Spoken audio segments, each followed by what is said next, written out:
Whose job is it to control the economy? Most Canadians would say it's the government's responsibility.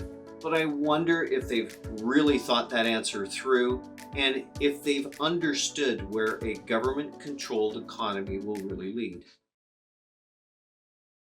If government's really supposed to control the economy, then what checks and balances are in place to make sure that government is not overly punitive in terms of tax policy or fiscal policy? Many people would say that in Canada we have an election cycle where we can either endorse the political party or replace them with a new one. The average Canadian voter is apathetic. Voting turnouts have been abysmal over the last few elections. Voters in Canada are completely misled on policy. They don't understand what those policies are.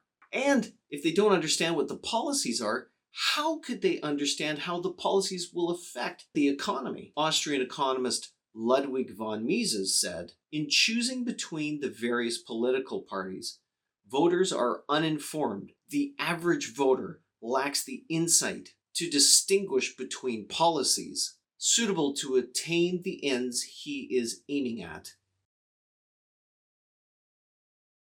People that want more control of the economy believe that government is at the top of the food chain, that we serve the government. Think about that as being a top-down driven economy. On the other side of the spectrum, people who want less government control feel that consumers are at the top, that entrepreneurs serve the consumer, and that the government creates an economic environment which allows entrepreneurs to innovate, to develop on their own. They don't need government grants to do so. In a free market economy, the entrepreneur is always at the behest of the consumer. They're always serving the consumer, making the consumer the king of the market. Now, the Canadian experience has been somewhat in the middle between more and less control. Typically, more parties have leaned towards greater control, creating a demand for government services rather than the free market. For example, government-controlled central banking is a key component in the fight to gain more control over the economy. By expanding and contracting the reserves held at financial institutions and the commercial banks, they claim to be able to control the economy. However, the evidence would suggest that their control on the economy is far from solid. The Bank of Canada raising interest rates over the last 18 to 24 months have put many Canadians to the brink of insolvency. In a controlled economy, the consumer is usually the one that faces the biggest consequence of rising prices and rising taxes.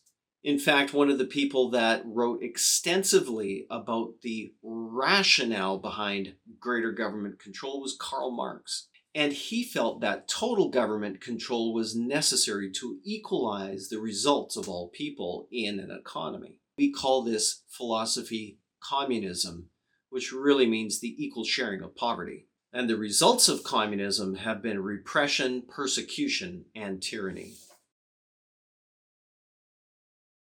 Ludwig von Mises came onto the scene and has become known as a defender of classical liberal principles, such as free markets, private property rights, and limited government intervention in the market.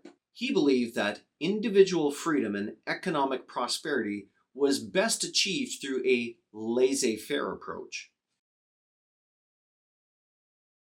The economy is built not by government, but by millions of consumers on a minute-to-minute basis, making decisions that serve them financially. Competition is not only encouraged, but it's promoted because the consumer is the benefactor. Another principle of the Austrian school is that of the failure of socialism. Any attempts to organize or reorganize the economy in any way that seems more efficient from a policy or plan is doomed to fail. If people are not economically free, they cannot be personally free. Therefore, political freedom is equal to economic freedom. Another principle of Austrian economics is the idea of inflation. Inflation is always best described as being an increase in the quantity of money in circulation. As government increases the quantity of money, the purchasing power of each individual dollar diminishes. Another principle of Austrian economics is the principle of the private ownership of the means of production. People are productive when they are free, not when they are slaves. And when people are free, they can ignite the power of imagination and pursue their own self-interests. But they can only achieve those interests in the service of the consumer. Mises held the view that government was there to provide peaceful protection, to protect life and property, and allow people the freedom and opportunity to pursue their self-interest. When government assumes more power and authority, government tends to abuse that power and authority, as has been demonstrated time and time throughout history. And every time it does that, it hampers capitalism and becomes destructive of human freedom. For more information on sound money principles, Austrian economics, and how you, as a Canadian, can take advantage and practice the principles of Austrian economics in your own life, visit IBCanadagroup.com